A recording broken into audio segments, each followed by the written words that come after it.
Next up, let's go ahead and take a look at our layers here. So when we first make a project from scratch, it's going to start off with just one layer. And you can click this new layer button, which is the square with the plus sign, to make more layers. In Adobe Animate, layers are going to be super important because every layer moves on its own. What this means is if you have a sky and if you have grass and you want them to each move separately, then they need to be their own layers.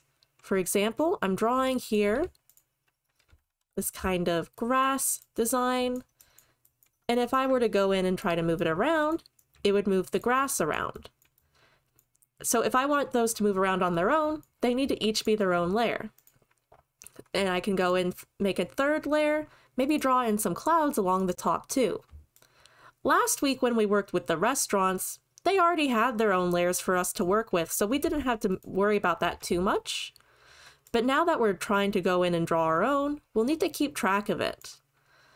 I also recommend naming your layers. So right now they're just like 1, 2, 3. I have no idea which one's which.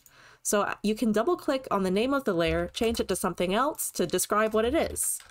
Like I can name the sky as a sky, I can name the grass as grass, name the clouds as clouds. That way when I want to go in, maybe animate them later, I already know what's where and I can go in, animate them, move them around.